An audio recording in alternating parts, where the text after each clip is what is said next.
Hello दोस्तों, कैसे हैं आप सब। आशा करता हूं आप बहुत ही अच्छे होंगे।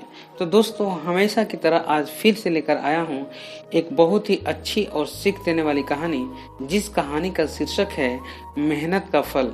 तो आइए सुनते हैं इस कहानी को और देखते हैं कि इस कहानी से हमें क्या शिक्षा मिलती है। तो चलते हैं अब कहानी की तरफ। एक गांव में दो मित्र नकुल और सोहन रहते थे। नकुल बहुत धार्मिक था और वो भगवान को बहुत मानता था, जबकि सोहन बहुत मेहनती था। एक बार दोनों ने मिलकर 1 बीघा जमीन खरीदी, जिससे वो बहुत सारा फसल उगाकर अपना घर बनाना चाहते थे। सोहन तो खेत में बहुत मेहनत करता, लेकिन नकुल कुछ काम नहीं करता, बल्कि मंदिर में जाकर भगवान से अच्छी फसल होने का प्रार्थना करता था। इसी तरह समय बीतता गया। कुछ समय बाद खेत की फसल पककर तैयार हो गई, जिसको दोनों ने बाजार ले जाकर के बेच दिया और उनको अच्छा पैसा मिला। घर आकर सोहन ने नकुल को कहा कि इस धन का ज्यादा हिस्सा मुझे मिलेगा, क्योंकि मैंने खेत में ज्यादा मेहनत की है।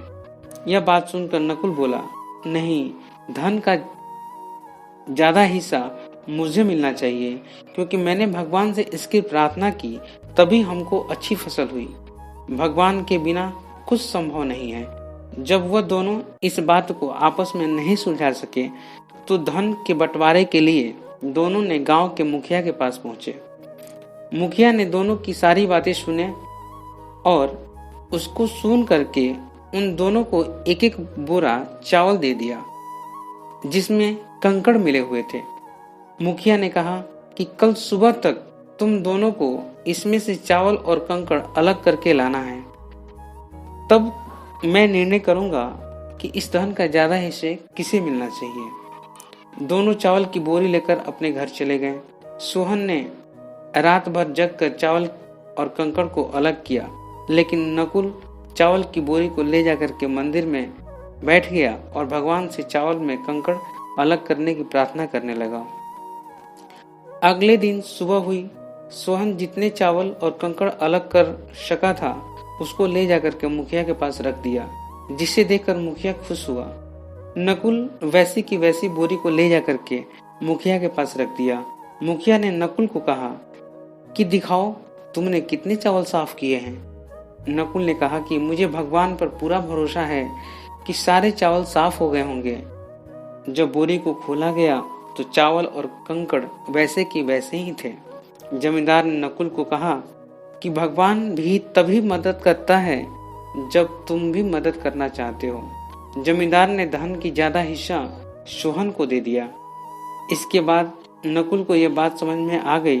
तब से नकुल भी सोहन की तरह खेत में मेहनत करने लगा और अब की बार उनकी फसलें पहले से बहुत ज्यादा अच्छी हुई। तो दोस्तों, मोरल ऑफ द स्टोरी ये है कि इस कहानी से हमें यही सीख मिलती है कि हमें कभी भी भगवान के भरोसे नहीं बैठना चाहिए। हमें सफलता प्राप्त करने के लिए मेहनत करनी चाहिए, अर्थात मेहनत का फल भी उसे मिलता है जो मेहनत करना जानता हो। तो दोस्तों, इस कहानी को सुनने के लिए बहुत बहुत धन्यवाद। दोस्तों, अगर ये कहानी आपको अच्छी लगी तो इस कहानी को आप लाइक करें, शेयर करें। साथ ही साथ अगर आप चाहते हैं कि ऐसे ही प्रेरक और सीख देने वाली कहानियां सुनते रहें और अपने बच्चों को भी सुनाते रहें, जिससे उनका मानसिक विकास हो सके, तो आप मेरे इस चैनल को सब्सक्राइब कर लें और साथ ही साथ बेल आइकन को भी प्रेस कर लें, ताकि मैं कोई भी इंफॉर्मेटिव वीडियो अपने इस चैनल पे अपलोड करूं, जिसका नोटिफिकेशन आपको सबसे पहले मिले। तो दोस्तों, अब आपसे विदा लेता हूं और मिलता हूं एक नए कहानी में। तब तक के लिए जय हिंद, जय भारत।